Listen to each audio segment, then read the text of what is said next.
है वो होती है नावल के लिए, समझ रहे हैं। तो ये दोनों में डिफरेंस होता है। तो अब यहाँ किसकी हम लोग बात कर रहे हैं, प्लाट की बात कर रहे हैं। ये जो प्लाट होता है, इसी प्लाट को अरिस्टोटल ने एक टर्म दिया। अच्छा, आपको पढ़ना कैसे है, पढ़ना ये है कि ड्रामेटिक कुछ डिवाइस है, वो इंग्लिश में है, उसका ग्रीक नाम क्या है, बस। टोटल आपकी अगर जो इतने तक तुम याद कर ले जाते हो तो परीक्षा तुम्हारी ऐसे निकल जाएगी। कुछ न मेहनत करना चाहो, रट्टू तोता हो, तो बस आप ऐसे करो कि जैसे इधर इंग्लिश टर्म और उसका ग्रीक टर्म, बस इतना ही कर ले जा। और ग्रीक टर्म ये दिया किसने है, ये या तो और प्लेटो के आरब राइस द्वारा मिला है। दूं?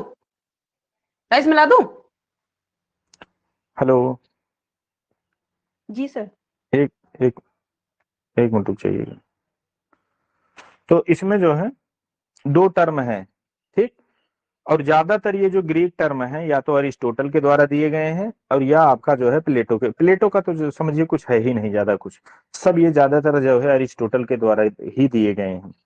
तो बस आपकी क्वेरी बस इतना ही हो जाए कि इंग्लिश नेम इसका क्या है और इस नेम का ग्रीक ग्रीक में सब्स्टिट्यूट क्या है, बस।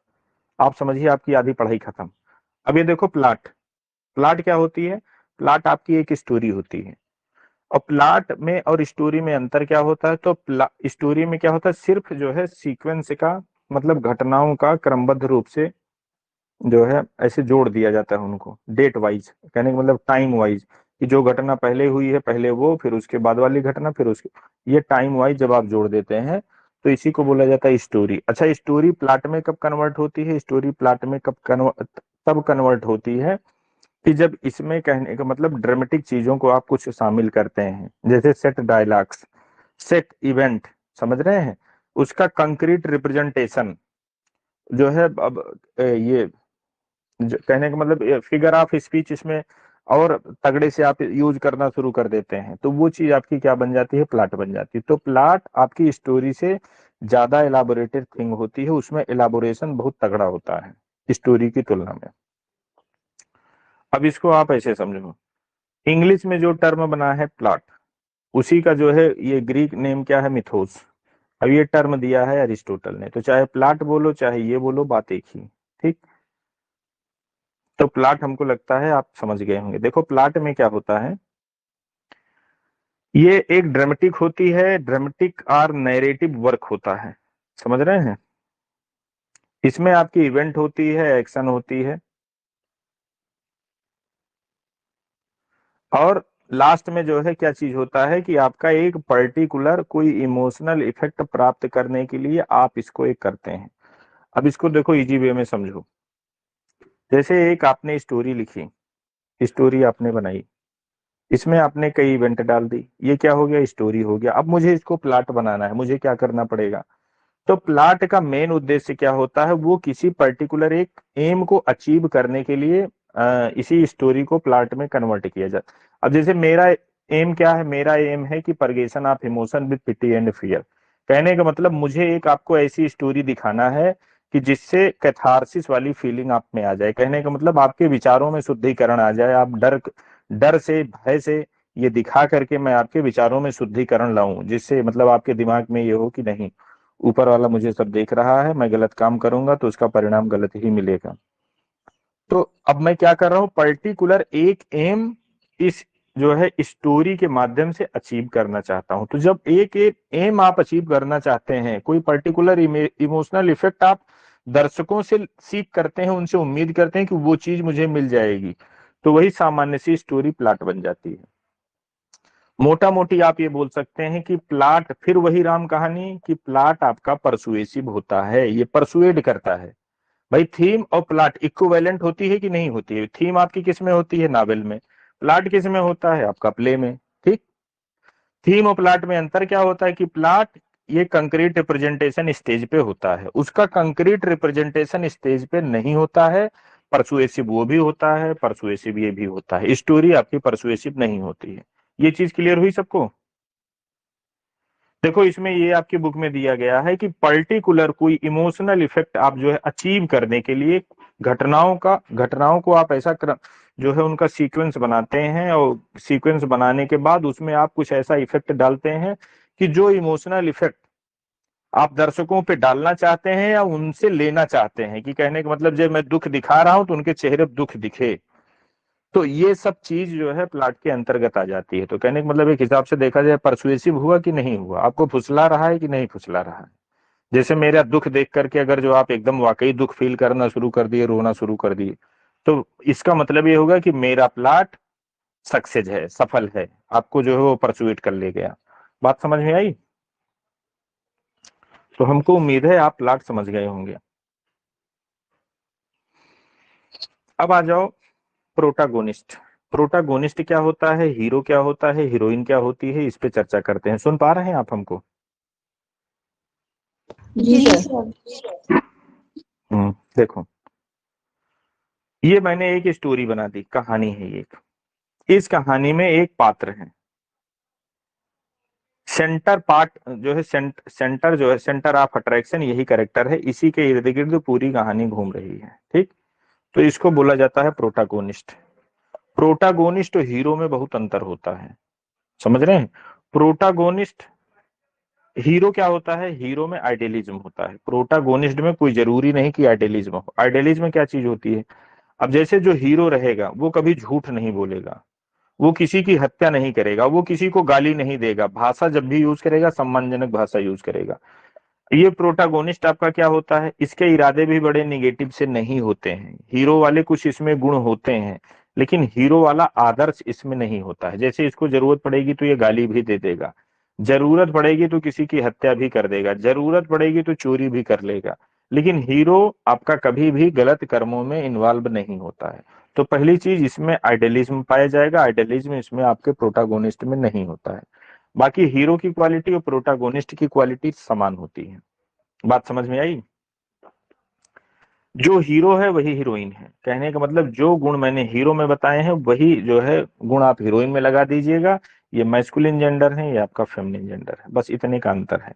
प्रोटागोनिस्ट अच्छा भी हो सकता है, प्रोटागोनिस्ट आपका बुरा भी हो सकता है। प्रोटागोनिस्ट होने के लिए सबसे ज्यादा जरूरी क्या चीज है कि कहानी का मुख्य पात्र वही होना चाहिए, यही होता है आपका प्रोटागोनिस्ट। और प्रोटागोनिस्ट का विपरीत क्या होता है, एंटागोनिस्ट। ठीक, और एंटागोनिस्ट तो विलेन में क्या अंतर होता है? देखो, ऐसे आप एक खींचो, लाइन मत खींचना, मैं खींच रहा हूं, खाली आप ये पैटर्न सीख लेना, आप बाद में खींचना उसी आटे वाले पन्ने पर। देखो, कॉपी के ऐसे मैं कर दिया दो पार्ट। ठीक, अब इधर मैं डाल रहा हूं क्या, इधर मैंने डाला प्रोटागोनिस्ट और इधर डाला मैंने हीरो या हीरोइन। ठीक, फिर इधर मैं डाल रहा हूं एंटागोनिस्ट और इधर मैं क्या डाल रहा हूं, विलेन। ठीक, तो प्रोटागोनिस्ट क्या होता है, ये सिद्धांत विहीन व्यक्ति होता है, लेकिन हीरो सेंटर ऑफ अट्रैक्शन यही होता है पूरी स्टोरी का। हीरो क्या होता है, सेंटर ऑफ अट्रैक्शन यही होता है, प्रधान पुरुष भी यही होता है, लेकिन इसमें आइडियलिज्म होता है। मतलब कूट कूट के अच्छाई इसमें भरी रहती है, बुराई की तरफ भले न जाए, भले इसकी तुम हत्या कर दो, बुराई बिल्कुल नहीं करेगा। अब ये एंटागोनिस्ट क्या होता है, ये प्रोटागोनिस्ट का दुश्मन होता है, प्रोटागोनिस्ट को नुकसान पहुंचाता है। अब ये क्या होगा, ये भी मुख्य ये भी होता है, मतलब इन्हीं के काउंटर में ये भी रहेगा, प्रोटागोनिस्ट के काउंटर में ये भी रहेगा। तो काउंटर में कौन रहता है, लगभग लगभग उसी के समतुल्य रहता है। जो पुरानी ट्रेजेडी होती है, पुरानी ट्रेजेडी की मैं बात कर रहा हूं, जिस रैंक का प्रोटागोनिस्ट होता है लगभग लगभग उसी रैंक के एंटागोनिस्ट को डालने का प्रयास किया जाता है। मैं ट्रेजेडी की बात कर रहा हूं, और प्रोटागोनिस्ट और एंटागोनिस्ट ज्यादातर आपको जो है ट्रेजेडी से ही रिलेटेड है, हालांकि कॉमेडी में भी होते हैं, नावल में भी लोग इसको कभी कभार यूज कर लेते हैं, वो अलग की चीज है। ट्रेजेडी अभी मैं क्यों चर्चा कर रहा हूं वो आपको आगे समझ में आ जाएगी। अब इसमें देखो क्या होता है, तो जो एंटागोनिस्ट होगा, एंटागोनिस्ट भी क्या होगा, इनका विरोधी होगा। अब विलेन क्या है, अब एंटागोनिस्ट विलेन के अंतर को समझने के लिए आप ऐसे समझो, जैसे प्रोटागोनिस्ट सिद्धांत विहीन व्यक्ति है, कहानी का अट्रैक्शन है, ये सिद्धांत वाला आदमी है, ये भी कहानी का अट्रैक्शन है।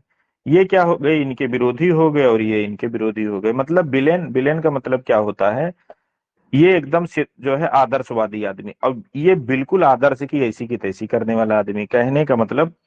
अब एंटागोनिस्ट तो एंटागोनिस्ट इसका विरोधी होता है, लेकिन विरोधी कुटिल हो, उसमें चापलूसी करने की गुण हो, षड्यंत्र करने का गुण हो, और उसमें कहने का मतलब जो है छल कपट प्रपंच बहुत ज्यादा मात्रा में हो, तो उसी एंटागोनिस्ट को फिर विलेन बोला जाता है।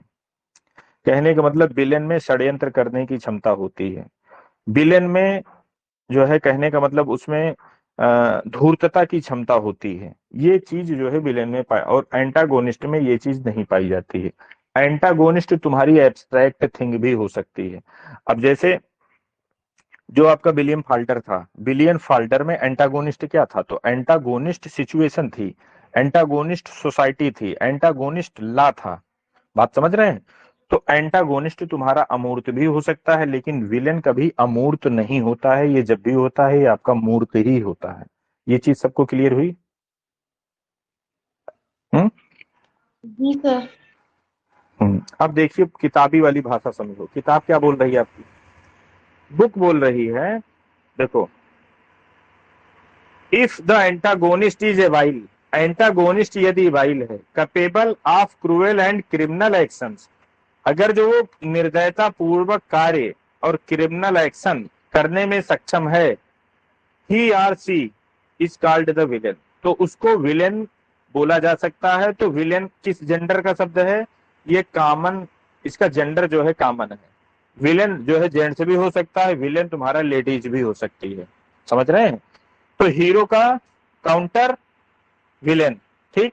हीरोइन का काउंट सॉरी हीरोइन का काउंटर वो भी विलेन।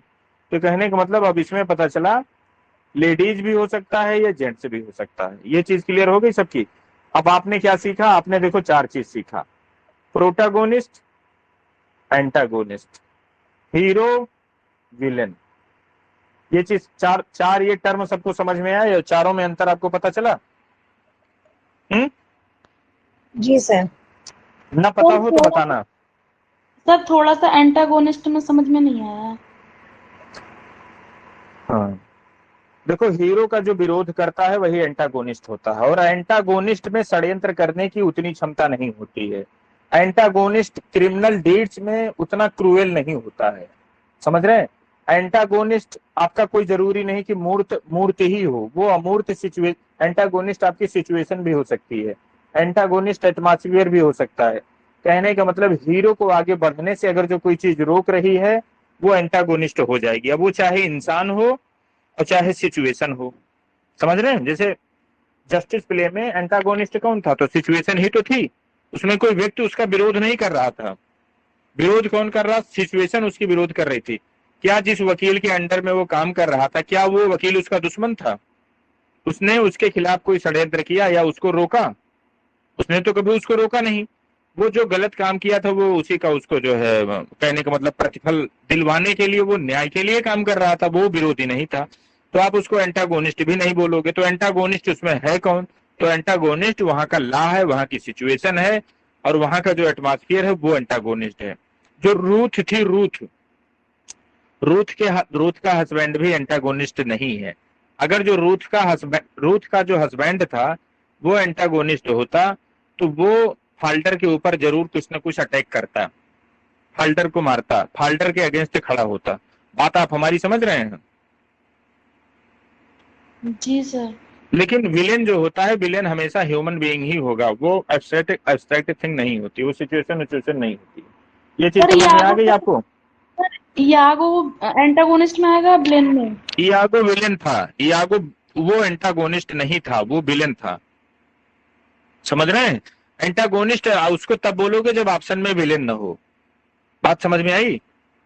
भाई षड्यंत्र, जी पूरा षड्यंत्र रच डाला है, पता चला उसने एक जो है किसी की हत्या करने के पीछे जो है हथियार तो लास्ट में उसको शायद उठाना पड़ा था, एक रोड रेको था उसी को मारने के लिए वो हथियार उठाया था। बाकी तो हमको तो नहीं लगता है किसी को मारने के लिए हथियार, और वो भी रोड रेको को इसलिए मारा कि कहीं भेद न खुल जाए।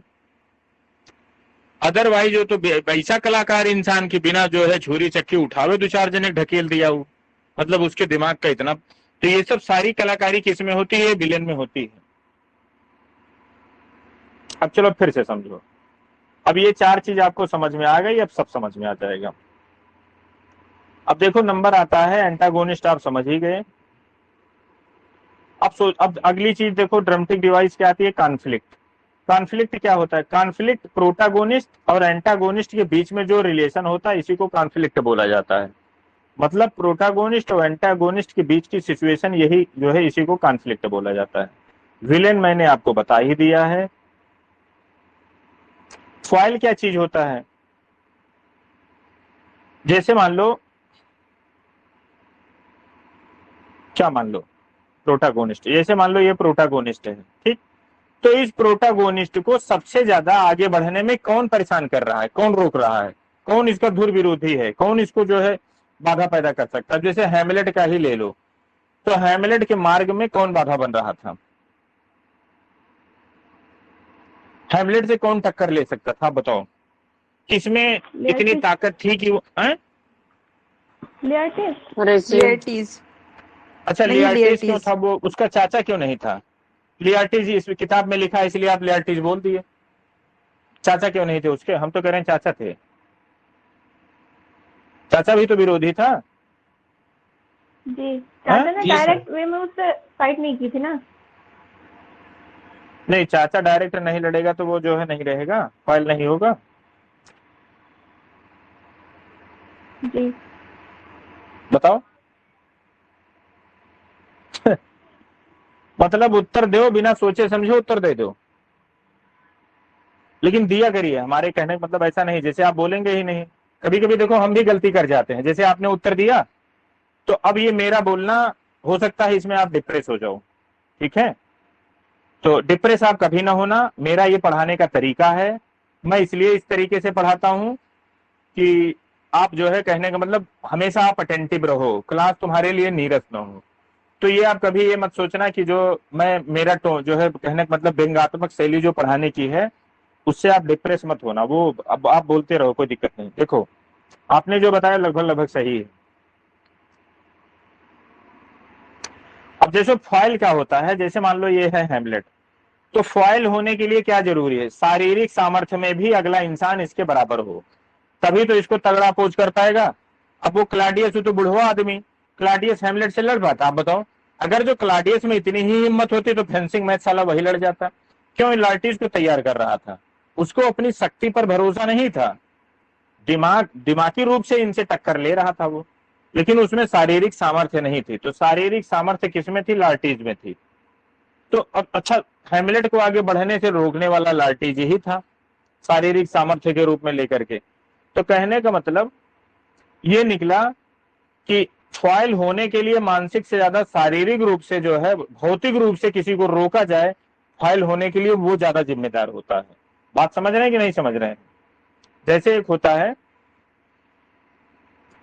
कि अच्छा, जैसे इसमें देखो, ओथेलो में देखो, तो ओथेलो में डायरेक्ट कौन लड़ा था? ओथेलो से, ओथेलो से कोई लड़ा था? पूरा ओथेलो आपने पढ़ा होगा। ओथेलो से किसी ने युद्ध किया? किसी ने उससे तलवारबाजी की, पटका पटकी खेला कोई उससे? किसी ने नहीं खेला। तो ये माना जाएगा कि उसमें फॉइल लगभग ना के बराबर है।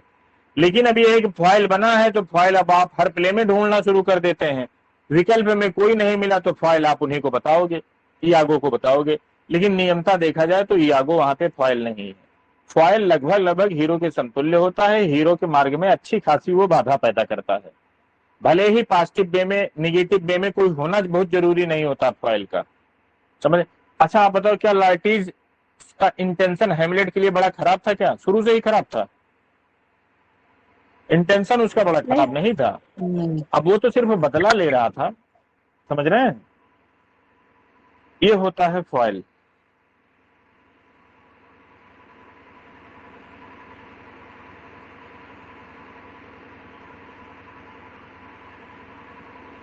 इंट्रीग्यू क्या चीज होती है? इंट्रीग्यू का हिंदी मतलब होता है षड्यंत्र। षड्यंत्र क्या होता है? षड्यंत्र वो चीज होती है, जैसे मैं हूं, जैसे मान लो आप हीरो हैं, आपका क्या नाम है? गोरेलाल, ठीक? गोरेलाल हीरो हैं। अब कोई एक इंसान ऐसा काम कर रहा है कि नाम इनका यूज कर रहा है, लेकिन इनको ये चीज पता नहीं है। और अगर जो पता हो जाएगी तो ये इनका जो गोरेलाल का जो विरोधी है ये काम नहीं कर पाएगा। तो अगर जो गोरेलाल के इग्नोरेंस में कोई ऐसा काम किया गया जो गोरेलाल से संबंधित काम है, लेकिन गोरेलाल को उसके बारे में जानकारी नहीं है, तो उसी को बोला जाता है फॉइल। और अगर जो जानकारी हो जाएगी तो ये काम नहीं होगा। तो इंट्रीग्यू उसी को बोलते हैं कि जो किसी पर्सन के अगेंस्ट काम किया जाता है और उस पर्सन को उस काम के बारे में जानकारी नहीं होती है, और अगर जो जानकारी हो जाएगी तो वो काम नहीं होता है। समझ रहे हैं? तो इंटरव्यू होने के लिए इतनी चीजें जरूरी है। देखो यहां देखो आप, if a character initiates A scheme which depends on its success on the ignorance or gullibility of the person or persons against whom it is directed, it is called intrigue। कहने का मतलब ये हुआ कि जैसे कोई पर्सन है, आप क्या कर रहे हैं, एक कोई एक्शन आप कर रहे हैं, और ये एक्शन क्या है, डिपेंड्स ऑन, ये इनके कहने का मतलब इग्नोरेंस पे, ये जो हीरो है या जिसके खिलाफ आप कर रहे हो उसके इग्नोरेंस के ऊपर ये एक्शन तुम्हारी निर्भर करती है। अगर जो वो उसको जान नहीं पाया तब तो तुम्हारी एक्शन हो जाएगी, और अगर जो वो जान गया तो आपका एक्शन नहीं होगा। अब जैसे वो जान जाता कि यागो वास्तव में खतरनाक है, यही रुमाल चुरवाया था या इसके मन में ये प्लान चल रहा है, अगर जो ये चीज ओथेलो को पता चल जाती तो क्या वो ओथेलो ट्रेजेडी बनती? तब तो ट्रेजेडी न बनती। तो कहने का मतलब किसी व्यक्ति के इग्नोरेंस में, उसको वो चीज स्कीम ना पता हो और वो स्कीम आप कर रहे हैं, तो वही चीज बोली जाती है इंट्रिग्यू। चीज क्लियर हुई?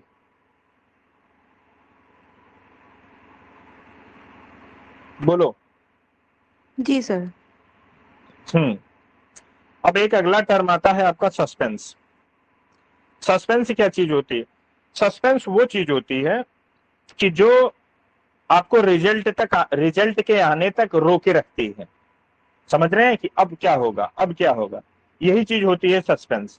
सरप्राइज क्या होता है? अब सस्पेंस जैसे खत्म हुआ, जैसे सस्पेंस में तुमने उम्मीद लगा रखी हो कि हेमलेट जीत जाएगा, लेकिन हेमलेट लास्ट में मार दिया जाएगा, तो तुम्हारे उम्मीद के अगेंस्ट अगर जो कोई काम होता है, मतलब दर्शकों के उम्मीद के अगेंस्ट कोई काम होता है प्ले में, तो उसी को बोला जाता है सरप्राइज। ठीक। अब देखो यूनिटी ऑफ एक्शन, तो यूनिटी ऑफ, वैसे 3 यूनिटीज होती है, unity of action, unity of place और यूनिटी ऑफ क्या होता है, टाइम। ये 3 यूनिटीज जो है नॉर्मली मानी जाती है। तो यूनिटी ऑफ एक्शन का मतलब ये होता है कि जो एक घटना है दूसरी घटना से वो जुड़ी होनी चाहिए। जैसे 3 घटना है तो 3 घटना का संबंध इस दूसरी घटना से जरूर होना चाहिए। ये ऐसा नहीं, जैसे आप ये, मैं एक घटना आपको बताऊं कि प्ले विद इन प्ले क्यों खेला गया, कोई रीजन आपको मिल रहा है? जैसे मैं आपसे पूछूं कि play with in play Hamlet play में आने का क्या कारण है, ये किसी से आगे पीछे जुड़ा है कि नहीं जुड़ा है, क्यों आया है? जुड़ा है सर। सर जुड़ा है सर। कैसे कैसे जुड़ा है? सर जो अरे जानो, वो आप उसको बोलने दीजिए, उनको बोलने दीजिए, आप अपना बोलो, उनको उनको चुप ना कराओ, आप बोलो।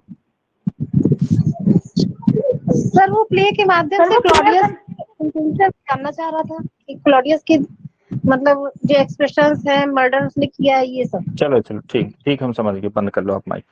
देखो यूनिटी ऑफ एक्शन का मतलब ये होता है एक घटना दूसरी घटना से कारण परिणाम के तहत जुड़ी होनी चाहिए, बस यही है यूनिटी ऑफ एक्शन। अब जैसे मैं आपसे पूछूं कि भूत क्यों आया, तो आप बताओगे सर भूत सही असलियत बताने के लिए आया था। ठीक।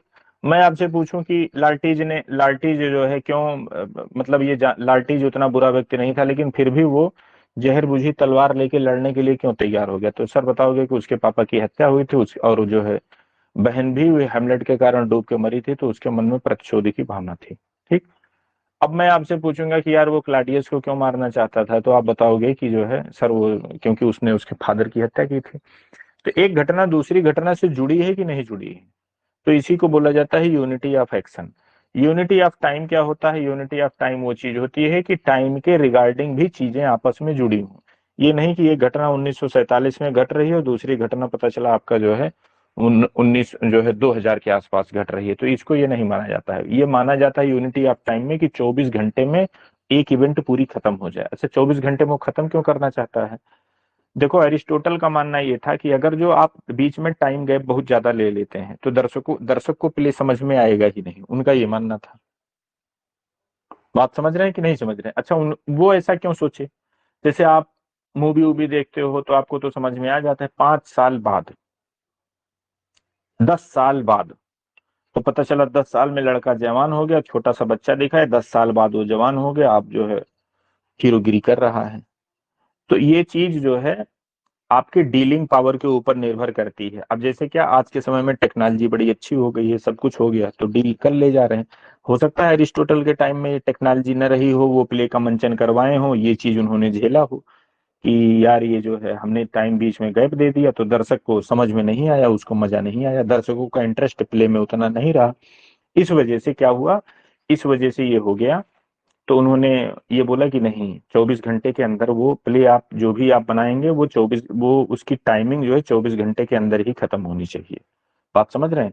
अच्छा, शेक्सपियर के किस प्ले में यूनिटी ऑफ टाइम आपको मिलती है? हालांकि उसके 100% उसके किसी प्ले में नहीं है, लेकिन किस प्ले में ज्यादातर मिली है, परसेंटेज देखा जाए तो किसमें सबसे ज्यादा मिली है? टेम्पेसर में। कॉमेडी ऑफ एरर में। कॉमेडी या एरर में भी है, लेकिन सबसे ज्यादा आपको मिलेगी टेम्पेस्ट में। ठीक है, जी सर। हाँ, वो जब आप उसका टाइम ड्यूरेशन निकालेंगे तो लगभग लगभग वो 24 घंटे की ही टोटल कहानी होती है। मुख्य कहानी, मैं मुख्य कहानी की बात कर रहा हूँ, लगभग लगभग उनका वही सिस्टम। हालांकि जो शेक्सपियर था ये जो है इंटरटेनमेंट के पर्पज से लिख रहा था, वो किसी जो है उसका वो मकसद नहीं था कि जो है हमारा ड्रामा बड़ा क्लासिकल वे में लिखा जाए। क्लासिकल ड्रामा लिखने वाला सिर्फ आपका एक बेन जॉनसन था, बहुत पढ़ा लिखा इंसान था। तो यही सब होता है। तो देखो, आप यूनिटी ऑफ एक्शन समझ गए, यूनिटी ऑफ टाइम समझ गए, और एक यूनिटी कौन बच रही है? Unity of place. तो यूनिटी ऑफ प्लेस में भी यही माना जाता है कि प्लेस भी बहुत ज्यादा तुम चेंज न करो। प्लेस बहुत चेंज करेंगे तो घटना समझ में आएगी ही नहीं। बात समझ में आई? तो अब आज के मॉडर्न टाइम में, या मतलब अरिस्टोटल के टाइम में, आप ये मान के चलिए शेक्सपियरियन टाइम आते आते ही यूनिटी ऑफ आपका प्लेस और यूनिटी ऑफ टाइम, ये दोनों लगभग लगभग मृत प्राय हो चुके थे। सिर्फ बचा क्या? बचा था आपका यूनिटी ऑफ एक्शन। और यही एक काम की चीज है, समझ रहे हैं? ये आज भी चल रही है। इंसिडेंट्स, इंसिडेंट्स मतलब छोटी छोटी घटनाएं, मैं इसको कई बार आपको बता चुका हूं, आप इसको जानते भी हैं। डबल प्लॉट क्या होता है? डबल प्लॉट होता है ट्रेजिक कॉमेडी। आप सुने हैं नाम ट्रेजिक कॉमेडी? ट्रेजिक कॉमेडी हमने एक यूट्यूब पे वीडियो भी बना के डाली है। तो ट्रेजिक कॉमेडी में क्या होता है कि होता तो कॉमेडी है, लेकिन एक प्लॉट उसका हो सकता है ट्रेजेडी वाला चले, एक कॉमेडी वाला चले। तो कुछ ऐसे भी प्ले होते हैं जिनमें डबल डबल प्लॉट चलते हैं। अब जैसे किंग लियर में आपके डबल डबल प्लॉट चल रहा है, एक तो जो है किंग ऑफ ब्रिटेन की कहानी है, दूसरे उसके बाद जो है ग्लॉसेस्टर वाली कहानी चल रही है। समझ रहे हैं? तो डबल प्लॉट एक स्टोरी में अगर जो डिमांड है तो डबल प्लॉट भी चल सकता है। तो डबल प्लॉट कहने का मतलब एक ही स्टोरी में दो दो कहानी चल रही है, और लास्ट में दोनों जाके आपस में इंटरकनेक्ट हो जाती है। समझ रहे हैं? तो जब डबल कहानी आप चलाओगे तो एक तो मेन प्लॉट हो जाएगा, जैसे किंग ऑफ ब्रिटेन का मेन प्लॉट हो गया, और जो ग्लॉसेस्टर वाली कहानी है वो सब प्लॉट हो जाएगी। बात समझ में आई आपको?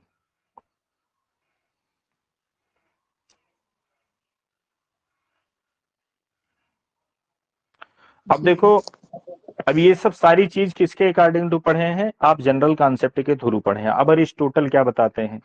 अरिस्टोटल भी यही कहानी बताएंगे। अरिस्टोटल कोई दूसरी कहानी नहीं बताएंगे, बशर्ते अभी तक जितने आपने टर्म पढ़े हैं सब वो ग्रीक नेम में तुमको मिलना शुरू हो जाएंगे। बस यही आपकी टोटल पढ़ाई है।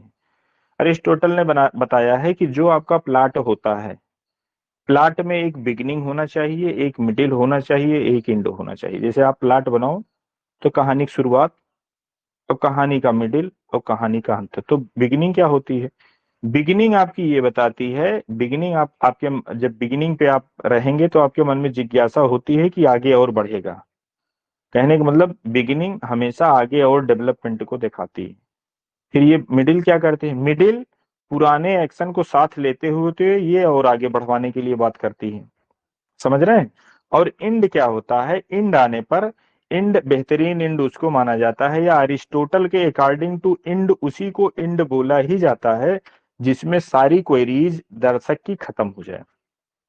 कोई क्वेरी मन में आपके कोई प्रश्न नहीं बचता है। अब जैसे बाहुबली फर्स्ट सबने देखा होगा, लगभग लगभग सबने देखा होगा, तो आप नॉर्मल सा कॉन्सेप्ट लगा के बताओ, अगर जो अरिस्टोटल का कॉन्सेप्ट वहां पे अप्लाई किया जाए तो क्या बाहुबली फर्स्ट में एंडिंग है? उस मूवी में क्या जैसे बिगिनिंग है, मिडिल है, लेकिन उसमें एंडिंग आपको मिल रही है? बाहुबली फर्स्ट किसी ने देखा है? कोई भी मूवी हो, कोई भी मूवी आप देखो, लास्ट में अगर जो उसमें लास्ट में मन में क्वेश्चन बना रहता है कि अच्छा ये काम क्यों हुआ, कटप्पा ने बाहुबली को क्यों मारा, या और भी ऐसी तमाम मूवी हैं जिसमें लास्ट में हो जाता है कि ये क्या हुआ, इसके बाद क्या हुआ। अगर जो ये वाली सिचुएशन आपके मन में आ रही है कि इसके बाद क्या होगा, तो वो समझ लेना कि वो मूवी पूरी नहीं मूवी है। किसके अकॉर्डिंग टू? अरिस्टोटल के अकॉर्डिंग टू। उसमें एंड नहीं हुआ है। अरिस्टोटल होते तो बाहुबली बनाने वाले को बहुत मारते, समझ रहे हैं? 9 नंबर के जूता से मारते उसको, कि ना मारते? सर मारते। अरिस्टोटल मरकहा थे ना। देखो एक्सपोजिशन क्या होता है, इसके बाद एक्सपोजिशन क्या चीज होती है? एक्सपोजिशन का मतलब होता है खुलासा। अब ये टोटल आपको बताएंगे हेमलेट प्ले के अकॉर्डिंग टू। हेमलेट प्ले में एक्सपोजिशन कहाँ होता है? एक्सपोजिशन आपका होता है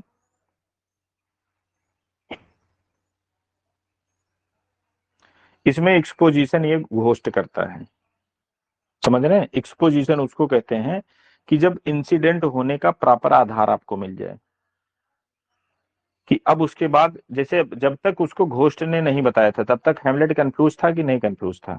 उसके मन में कहने का मतलब ये दुविधा थी कि नहीं थी कि यार पता नहीं सही है कि गलत है, पता नहीं चाचा के ऊपर उसको शंका थी, लेकिन पता नहीं मारे हैं कि नहीं मारे हैं, मन में शंका। लेकिन जब ये हेमलेट वाला देख लेता है और प्लस उसके बाद यहाँ से खुलासा होना आपका शुरू हो गया है। एक्सपोजिशन का मतलब होता है आपके आगे बढ़ने का, एक्शन के आगे जाने का शुरुआत हो गई। और वो परफेक्टनेस कब आती है? परफेक्टनेस आती है प्ले विद इन प्ले के बाद, ठीक? तो प्ले विद इन प्ले के बाद अब स्टोरी तुम्हारी ऐसे डाउन पे आ जाएगी। जब प्ले विद इन प्ले यहाँ तक तो ये क्लाइमेक्स थी, यहाँ जब इसको एकदम पता हो जाए अब इसके बाद क्या होगा, इसके बाद सिर्फ उसको सिर्फ काम करना रहेगा। अब उसी के बाद या तो वो मार डालेगा या खुद मर जाएगा। तो अब यहाँ से प्ले का डाउनफॉल शुरू हो जाता है। जब तक प्ले विद इन प्ले नहीं हुआ है, जब तक वो एकदम क्लियर नहीं जान गया है, तब तक तो प्ले का ये चढ़ाई ऐसे माना जाता है। फ्राई टैग है तो फ्राई टैग ने भी जो है इसी पैटर्न पे देखिएगा अभी अब उस पूरे प्ले का जो है मूल्यांकन करवाया है। उन्होंने 5 स्टेप बताए हैं। अब वो 5 स्टेप बेस्ड किसके हैं? तो 5 स्टेप बेस्ड जो है इन्हीं एरिस्टोटल के अकॉर्डिंग टू उन्होंने बेस्ड किया है। थोड़ा उसी में थोड़ा आगे पीछे मॉडिफिकेशन किया है। तो एक्सपोजिशन क्या होता है? एक्सपोजिशन वो चीज होती है कि जो स्टोरी को आगे बढ़ने की ओर उसका क्रम खोल देती है, यहीं से आपकी स्टोरी एक दिशा पा जाती है, समझ रहे हैं? वही होता है आपका एक्सपोजिशन। और फ्लैशबैक क्या चीज होती है? तो फ्लैशबैक वो चीज होती है, देखो स्टोरी शुरुआत करने के 2-3 तरीके होते हैं। जैसे मान लो आप हीरो हो, सॉरी आप मान लीजिए आपको ड्रामा दिखाना है, ठीक? अब आपको शुरुआत से तो जैसे मान लो कोई कहानी बड़ी लंबी है, आपको ये लगता है कि नहीं मुझे इन मिडास रेस वाली स्टाइल यूज करती है जैसे इपिक उपिक में होती है, तो जो ये इधर वाली घटना है जिसको आप नहीं दिखाना चाहते हैं, तो जब तक इसको दिखाओगे नहीं तब तक दर्शक समझेगा नहीं, और जब तक दर्शक इसको समझेगा नहीं तब तक स्टोरी आगे बढ़ेगी नहीं। तो ये दिखाने का क्या तरीका होता है? तो इसका एक ही तरीका होता है कि या तो इसको किसी से आप बुलवा दो, कोई बोल दे, या तो ये फ्लैशबैक। कहने का मतलब फ्लैशबैक कोई एक ऐसा करेक्टर होगा, उसको दिखाया जाएगा कि उसके ऊपर कोई ऐसी घटना आती है, फिर वो सोचना शुरू करता है, सोचना शुरू कर देता है, तो उसी सोचने में उसकी जो है कहानी घटना शुरू हो जाती है। अब कुछ तो ऐसी स्टोरी होती है कि वो फ्लैशबैक में ही खत्म हो जाती है। जैसे तुमने एक फिल्म देखी होगी मुसाफिर, संजय दत्त की है, अनिल कपूर की है, तो वो पूरी फिल्म ही जो है फ्लैशबैक में खत्म हो गई। अब अगर जो न देखे होइएगा तो उस मूवी को जाके जरूर देखिएगा, समझ रहे हैं? ज्यादा 2-3 घंटे है, कोई बहुत ज्यादा वो नहीं है। तो उसमें देखेंगे कि पूरी मूवी ही फ्लैशबैक पे खत्म हो गई। फ्लैशबैक समझ में आया आपको? है? जी। अब एक महोदय है फ्राई टैग, ठीक है? ये जर्मनी क्रिटिक है। इन्होंने जो है कोई भी प्ले में जो है स्पेशली इन्होंने प्ले में 5 चरण इन्होंने बताए हैं।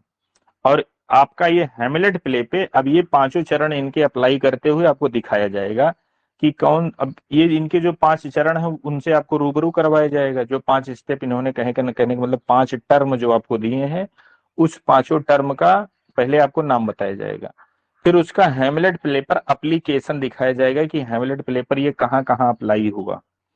वही कहानी आपको यहाँ पे बतानी है, और इसी में देखिएगा कितनी चीज आपका क्लियर होगा। अब जैसे इन्होंने सबसे पहला क्या बताया है, राइजिंग एक्शन। अब इसी राइजिंग एक्शन को जो है अरिस्टोटल ने जो है कॉम्प्लिकेशन का नाम दिया है। तो राइजिंग एक्शन इसमें कहां से शुरू होती है, देखो, begins after the opening scene and exposition with the ghost telling Hamlet. आपकी ये राइजिंग एक्शन या जो जिसको आप ये कॉम्प्लिकेशन बोल रहे हैं, कहां से शुरुआत होती है, तो जब घोस्ट हैमलेट को बता देता है उसके बाद से आपकी कॉम्प्लिकेशन या राइजिंग एक्शन स्टार्ट हो जाता है। बात समझ में आई? हैमलेट तो पढ़े ही होंगे सब लोग आप अच्छे से। अब राइजिंग एक्शन के बाद या कॉम्प्लिकेशन के बाद किसका नंबर आता है, कॉम्प्लेक्स, ओ सॉरी, क्लाइमेक्स का नंबर आता है। क्लाइमेक्स क्या चीज होती है, क्लाइमेक्स वो चीज होती है जो कहानी का एकदम चरम बिंदु होता है। चरम बिंदु भी देखो आप उदाहरण से समझोगे। With his proof the Kings guilty by the device play with in the play. कहने का मतलब प्ले विद इन प्ले जो आपका है, जब हैमलेट इसको देख लेता है एकदम कंफर्म हो जाता है कि यही असली मेरे पिताजी का कातिल है और इन्हीं को ढकेलना है। तो अब जो है इसके बाद क्या होगा, प्ले को, अब यहां तक तो प्ले एकदम चढ़ा, कहने का मतलब अभी तक जो इसको पता नहीं था तो सब पता करा रहा है, शंका के आधार पे काम कर रहा है, अब यहाँ पहुंचा। अब इसके बाद सिर्फ एक मोटो है, बदला लेना है। किससे बदला लेना है, अपने चाचा से। तो बदला लेगा तो फिर अब इधर इसके बाद जो है इन्हीं, मतलब कहने का ड्रामेटिक भाषा में भी इसको जो है कहने का मतलब उतार माना जा रहा है कि कहानी अब धीरे धीरे इंड की ओर, यहाँ तक तो खूब चढ़ी है कहानी, इसके बाद अब ये धीरे धीरे इंड की ओर आएगी, और इंड की ओर आने के बाद कहानी खत्म हो जाएगी। समझ रहे हैं? तो हैमलेट में क्लाइमेक्स से कहां पहुंचा, प्ले विद इन प्ले पर जो है पहुंचा, वहां तक क्वेरी होती है। तो क्लाइमेक्स तब तक माना जाता है कि जब तक आपकी सर्च या आपकी जो है नाटक की जो है दशा दिशा निर्धारित न हो जाए कि हीरो को आखिर करना क्या है। और जब एकदम डिसाइड हो जाता है हीरो को करना क्या है, तो समझिए अब उसके बाद क्लाइमेक्स खत्म है, दूसरी चीज आपकी आगे स्टार्ट हो गई है। अब ये क्राइसिस क्या चीज होती है, क्राइसिस ये चीज होती है कि कोई एक ऐसा ये टर्निंग पॉइंट होता है, ये कोई ऐसा डीड होता है, एक कोई ऐसा कार्य हो सकता है, कोई एक ऐसा सिचुएशन हो सकती है कि जिसको जब आप नहीं करते हैं तो उसके बाद एक समस्या शुरू हो जाती है। अब हैमलेट प्ले में क्राइसिस कहाँ आई, तो जब वो अपने कहने का मतलब वो किंग क्लाडियस प्रेयर कर रहा था और उस प्रेयर में वो उसको मारने गया था, लेकिन इसके मन में दुविधा आ गई कि ये जो है प्रेयर कर रहा है, मैं इसको मार दूंगा तो हो सकता है ये स्वर्ग चला जाए, इसलिए वो नहीं मारता है। तो बस वहीं से क्राइसिस शुरू हो गई, और क्राइसिस शुरू होने के बाद पासा पलट जाता है। पासा पलटने का मतलब क्या हो गया कि अब जो है, अभी तक तो हैमलेट पीछा कर रहा था, अब क्लाडियस उनकी ऐसी की तैसी करेगा, पासा यहीं से पलटा है। तो क्राइसिस के बाद जो है चीजें परिवर्तन होती हैं, उनके बाद क्या आता है, रिवर्सल आता है। अब इसके बाद देखो आप फॉलिंग एक्शन स्टार्ट है। किसका फॉलिंग एक्शन, अब हीरो का फॉलिंग एक्शन होगा, और हीरो का, और ये अब क्लाडियस तब तक कंट्रोल करेगा जब तक लार्टी जो उनका युद्ध नहीं हो जाता, तब तक देखिए वो स्टोरी को कंट्रोल कर रहा है क्लाडियस, उसी के अकॉर्डिंग सब कुछ का चल रहा है। यहाँ यहाँ इनके मारने तक तो हेमलेट के अकॉर्डिंग तो चला, अब यहाँ क्राइसिस पे इन्होंने उसको छोड़ दिया, अब वो लास्ट तक पूरा कंट्रोल किया। अब वो अलग की चीज है कि वो मार दिया गया, अलग की चीज है, लेकिन कंट्रोल तो युद्ध तक किया था। दोनों का जब डुएल युद्ध हो रहा था, डुएल चल रहा था, तब तक तो उसका कंट्रोल था। अब देखो हीरो का इनके लिए फॉलिंग एक्शन शुरू हो गया, समझ रहे हैं? फॉलिंग एक्शन बढ़ते बढ़ते फॉलिंग एक्शन में ही आगे कैटेस्ट्रॉफ शुरू हो जाता है। कैटेस्ट्रॉफ क्या होता है, ये आउटकम होता है, परिणाम होता है, समझ रहे हैं? जो अभी तक आप पूरा करते आए हैं उसका ये परिणाम आपका होता है। और ये जो आपका कैटेस्ट्रॉफ होता है, ये आप ये देख रहे हैं कि यूजुअली ट्रेजेडी में अप्लाई होता है। कैटेस्ट्रॉफ आपका ये ज्यादातर आपका ट्रेजेडी में मिलता है, बल्कि आप ऐसे मान के चलो कि ये ट्रेजेडी में ही मिलता है कैटेस्ट्रॉफ। अब इसी कैटेस्ट्रॉफ के समतुल्य एक टर्म आपका होता है डिनाउमेंट, समझ रहे हैं? डिनाउमेंट ये दोनों में होता है, ये आपका कॉमेडी में भी होता है, ये आपका ट्रेजेडी में भी होता है। ये देखो, a more general term for this prospecting final scene which is applied to both comedy and tragedy is the denouement। ये denouement फ्रेंच शब्द है। तो अब आज के बाद ये ध्यान रखना कि denouement दोनों में आता है, कॉमेडी में आता है, ट्रेजेडी में आता है। ये वेरीफाई कौन कर रहा है? आपकी एमएच अब्रम्स बुक। ठीक, आप नॉर्मल सा कॉन्सेप्ट बना लेते हो, कैटेस्ट्रॉफ ट्रेजेडी में डाल देते हो, denouement आप कॉमेडी में डाल देते हैं। और यही चीज जब परीक्षा में पूछी जाती है तो उसके बाद कहते हो अरे यार कहाँ से पूछ लिया। तो हमारे सिर्फ बताने का इतना मतलब है कि जो ऑथेंटिक बुक जब आप पढ़ोगे तो कोई कंफ्यूजन नहीं रहेगा। अब जैसे कोई आदमी है फर्स्ट टाइम ही वो इसको पढ़ रहा है, वो चूरन छाप किताबों के पास नहीं गया, तो उसके मन में कोई शंका नहीं, डायरेक्ट वो बनेगा अच्छा हाँ डिनोमिनेट ट्रेजेडी में भी होता है, कॉमेडी में भी होता है, कोई शंका नहीं, परेशानी नहीं होगा। तो जब भी आप काम शुरू करिए ऑथेंटिक चीजों से शुरू करिए, चीजें बड़ी आसान हो जाती हैं। डिनाउमेंट कैसा शब्द है? फ्रेंच शब्द है। इसका मतलब क्या होता है? अननाटिंग। कहने का मतलब सब सारी चीजें खुल गई, सारी इंट्रीगू खत्म हो गई, सारी गुत्थी खत्म हो गई, अब सिर्फ परिणाम आना बाकी है। समझ रहे हैं? ये किसके समतुल्य होता है? तो ये कैटेस्ट्रॉफ के समतुल्य होता है।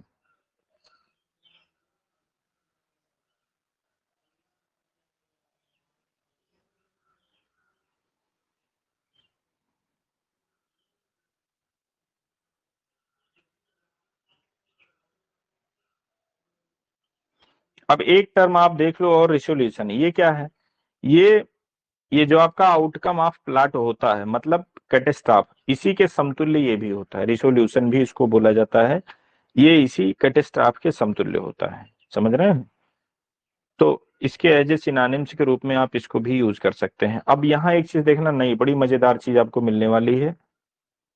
ये देखो, in many plots denouements involves reversal. अब आपसे पूछा जाएगा रिवर्सल कहाँ आता है, तो आप बताएंगे डिनाउमेंट में आता है। रिवर्सल की सिचुएशन भी पूछी जा सकती है।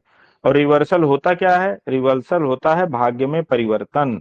मतलब गुड से बैड भी हो सकता है, बैड से गुड भी हो सकता है, दोनों तरफ ये जाता है। यही नहीं सोचना कि गुड से बैड ही जाएगा, तभी आप उसको रिवर्सल बोलोगे। और इसी रिवर्सल को, जो रिवर्सल आप समझ रहे हैं, इसको अरिस्टोटल ने क्या बोला है? अरिस्टोटल ने इसी चीज को बोला पेरीपिटी। समझ रहे हैं? ये पेरीपिटी क्या होता है? प्रोटागोनिस्ट का फॉर्चून डिसाइड करता है कि वो गुड टू बैड जाएगा कि बैड टू गुड जाएगा। समझ रहे हैं? पेरीपिटी ही जो है, रिवर्सल ही निर्धारित करता है कि आपका जो है प्लॉट किधर जाएगा। फिर उसके बाद एक टर्म इन्होंने क्या बताया है? डिस्कवरी। डिस्कवरी क्या चीज होती है? डिस्कवरी ये होती है कि रिकॉग्निशन होता है कि आपने किसी चीज को एकदम वेरीफाई कर लिया है कि अब आपको करना क्या है। समझ रहे हैं? और इसी डिस्कवरी का ग्रीक टर्म है, अरिस्टोटल ने जो नाम दिया उसको बोलते हैं एनाग्नोरिसिस। एनाग्नोरिसिस का मतलब ही होता है डिस्कवरी।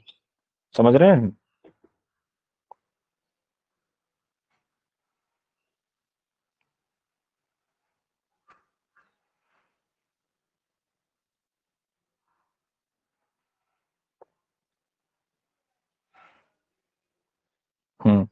इसमें बताइए किसी को कोई चीज न समझ में आई हो तो आप बताओ।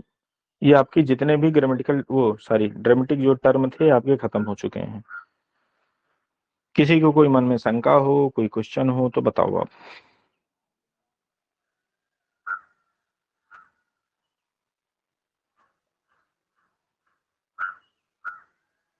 देखो एक चीज मैं आपको और दे, देखो पेरीपिटी में क्या लिखा है? Whether the protagonist failure or distinction as in tragedy. मतलब अगर जो उसका प्रोटागोनिस्ट का फेल्योर होता है तो ट्रेजिडी में होता है, किसके थ्रू? पेरीपिटी के थ्रू। और success as in comic plots. तो पेरीपिटी अब ये माना जाएगा कि गुड से बैड भी है, बैड से गुड भी है। भाई अगर जो आपके भाग्य अच्छे से बुरे की ओर चला गया तो वो प्ले क्या हो जाएगा? ट्रेजिडी हो जाएगी। और बुरे से अच्छे की ओर चला आएगा तो वो प्ले आपकी कॉमेडी हो जाएगी। तो ये पूछा जाएगा पेरीपिटी किस पे अप्लाई होता है? तो दोनों पे अप्लाई होता है। बात समझ रहे हैं कि नहीं समझ रहे हैं? तो क्वेश्चन में क्वेश्चन आप बना सकते हो, बशर्ते थोड़ा ब्रॉड होके आप सोचो। अब जैसे मैं आपसे पूछूं पेरीपिटी जो है किस पोर्शन में आता है, जैसे किस ड्रामेटिक डिवाइस के अंतर्गत आप इसको पढ़ते हैं, तो आप बोलेंगे डिनाउमेंट के अंतर्गत हम लोग इसको पढ़ते हैं। बात समझ में आई? और डिनाउमेंट ऑप्शन में नहीं है तो कैटेस्ट्रॉफ में भी आप इसको पढ़ते हो। वैसे कैटेस्ट्रॉफ में पेरिपिटी नहीं होती है, इसलिए नहीं होती है क्योंकि कैटेस्ट्रॉफ में तो पहले से निर्धारित हो गया, अब उसका पतन होना ही होना है, तो रिवर्सल कहाँ से आएगा। और डिनाउमेंट, डिनाउमेंट कमडी में भी यूज होता है, डिनाउमेंट ट्रेजडी में भी यूज होता है। तो डिनाउमेंट के पास ही फैसिलिटी होती है कि वो गुड टू बैड करवा रहा है कि बैड टू गुड करवा रहा है। बात समझ रहे हो नहीं समझ रहे हो आप? जी बोलने वाले कहाँ गए? जी सर। ये चीज समझ में आई कि नहीं समझ में आई? आगे बढ़ा जाए? जी। किसी कुछ पूछना? हमको लग रहा है आप लोग खाना बहुत खा लिए हो, सो रहे हो का? पोएटिक नहीं डिक्शन सर। क्या होती है? पोएटिक डिक्शन होती है जो है, डिक्शन का मतलब होता है आपका क्या, selection of words. Selection of words को ही डिक्शन बोला जाता है। तो पोएट, जो पोएट्री आप लिखते हैं तो आप ये प्रयास करते हो कि अब आपका जो है परिवेश कैसा है, जैसे किस टाइप के आप कवि हो। अगर जो आप जो है अवधी कवि हैं तो अवध प्रांत के शब्दों को लेना आपको ज्यादा पसंद होगा। पता चला आप खड़ी बोली के कवि हैं तो जो स्टैंडर्ड, जो कहने का मतलब मानक लैंग्वेज है, उसके शब्द आप लेना पसंद करेंगे। तो ऐसे इंग्लिश में भी है, इंग्लिश में भी कई डायलेक्ट चलती थी। डायलेक्ट का मतलब क्षेत्रीय भाषा, जैसे अपने यहाँ भोजपुरी चल रही है, अवधी चल रही है, समझ रहे हैं, हरियाणवी चल रही है। तो वैसे वहां भी कई डायलेक्ट थी। तो जो ईस्ट मिडलैंड की डायलेक्ट थी, उसी डायलेक्ट को वहां पे मानक इंग्लिश घोषित किया गया कि कोर्ट कचहरी में यही भाषा यूज होगी। और जो आप आज इंग्लिश पढ़ रहे हैं वही इंग्लिश पढ़ रहे हैं आप, थोड़ा उसके उसमें और मॉडिफिकेशन किया गया। अब जैसे जो आपके यहाँ हिंदी बोली जाती है, जिसको आप हिंदी बोले हैं, ये बताइए कहाँ की डायलेक्ट है? ये डायलेक्ट किस क्षेत्र की थी? जो आज स्टैंडर्ड हिंदी जिसको हम लोग बोलते हैं, जिसमें हम लोग वार्तालाप कर रहे हैं, ये कहाँ की है? जैसे मैं अपनी क्षेत्रीय वाली कभी कभी बोलना शुरू कर देता हूँ, उसकी बात मैं नहीं कर रहा हूँ। जो मैं अभी बोल रहा हूँ ये इंडिया में कहाँ से इन्फ्लुएंस्ड है, कहाँ से, कहने में इसका ओरिजिन कहाँ है, ये भी एक डायलेक्ट ही है। किस क्षेत्र का ये डायलेक्ट था जिसको स्टैंडर्ड मानक दे दिया गया? बताएगा कोई? ये मेरठ का मानक था, समझ रहे हैं? ये मेरठ वाला, जो कहने का मतलब जो वो प्रांत था उस क्षेत्र का जो है संबंधित है। जैसे आपका वो जो कुछ एनसीआर के क्षेत्र भी इसमें आ जाते हैं। तो ये पुराने जमाने का वो जो डिवीजन जो है वो था। तो इसको कौरवी बोला जाता है। ये जो हम लोग बोल रहे थे इसको पहले कौरवी, बाद में इसको जो है खड़ी बोली हिंदी में जो है इसको परिवर्तित किया गया है। तो ये डायलेक्ट जो है, डायलेक्ट जो कहने का मतलब स्टैंडर्ड लैंग्वेज, पहले वो डायलेक्ट ही होती है किसी क्षेत्र की। बात समझ रहे हैं कि नहीं समझ रहे हैं? तो पोएटिक डिक्शन में आप शब्द शैली निर्धारित करते हैं किसके आधार पर, किस टाइप के आप कवि हो। तो जो जैसा कवि रहता है वो वैसा जो है शब्द का चयन करता है। तो अब यहाँ डिक्शन आपको पढ़ाया जा रहा है। तो डिक्शन का मतलब ये समझिएगा, वर्ड का सिलेक्शन। वर्ड का सिलेक्शन, तुम गवई शब्द यूज कर रहे हो कि मानक शब्द यूज कर रहे हो, कि पता चला कि दूसरे लैंग्वेज के शब्द यूज कर रहे हैं। समझ रहे हैं? जैसे कुछ हिंदी के पोएट हैं, वो उर्दू के जो है शब्द लेना उनको बहुत अच्छा लगता है, संस्कृत के शब्द लेना अच्छा लगता है। तो अब इंग्लिश में आप पोएट्री कर रहे हैं तो पता चला तुमने फ्रेंच के शब्द ले लिए, लैटिन के शब्द ले लिए, ग्रीक के शब्द ले लिए। तो डिक्शन के अंतर्गत इन्हीं शब्दों के चयन पर ही चर्चा होती है।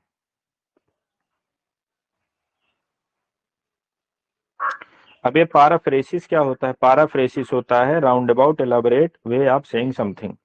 किसी चीज को कहने का घुमा फिरा के जो तरीका होता है, लच्छेदार तुम उसको बना दो, सामान्य से शब्दों को, सामान्य जो चीज सामान्य वे में कही जा सकती है आप उसको घुमा फिरा के एकदम लच्छेदार बना दीजिए, उसी को बोला जाता है पाराफ्रेसिस। पोएटिक जस्टिस क्या चीज होती है? पोएटिक जस्टिस ये चीज होती है कि इसकी लिटरल मीनिंग पे आप जाएंगे तो इसका मतलब ये होता है अच्छे के लिए अच्छा और बुरे के लिए बुरा।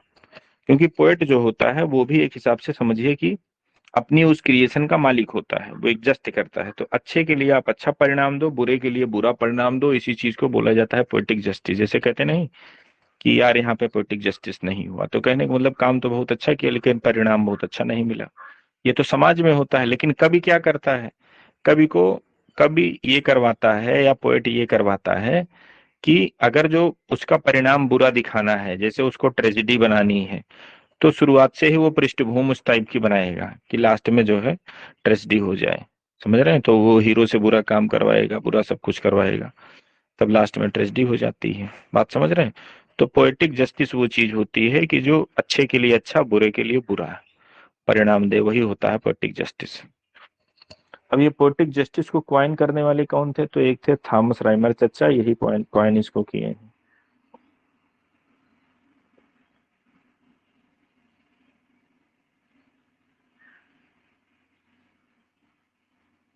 पोएटिक लाइसेंस क्या होता है?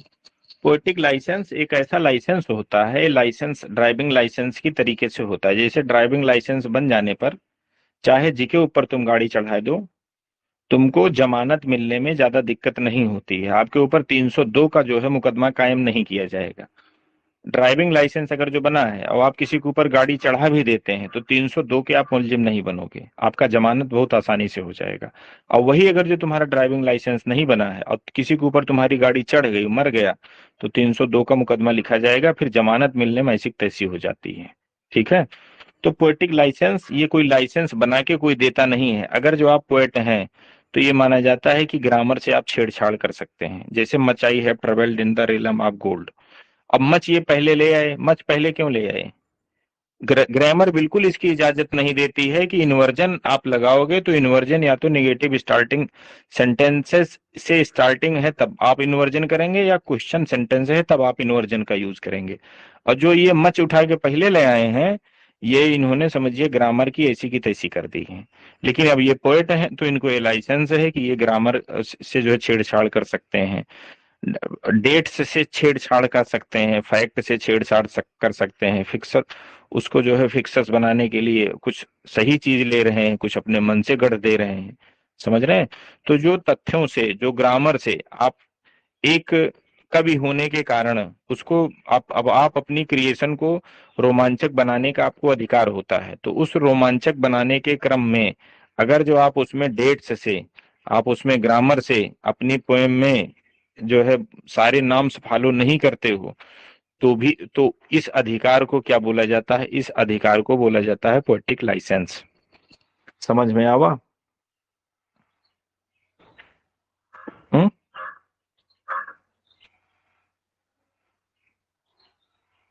समझ में आया कि नहीं आया?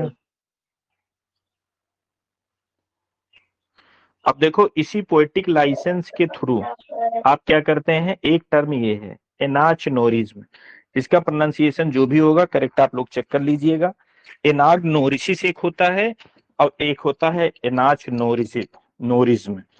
अब इसमें क्या है, ISM लगा है और ANACH यहाँ पे है, और वो है एनाग्नोरिसिस। तो एनाग्नोरिसिस होता है डिस्कवरी, और ये एनाचनोरिज्म में ये क्या होता है, ये काल गणना का भ्रम होता है। काल गणना का भ्रम कैसे आप इसको समझोगे? जैसे मैं आपको एक कहानी बता रहा हूं, मैं आपसे कहूं कि यार आज भगवान से मेरी बात हुई है, नहीं भगवान से बात नहीं हुई है। जैसे मैं आपसे कहूं कि गांधी जी और नेहरू जी आपस में बैठे थे, बातचीत कर रहे थे।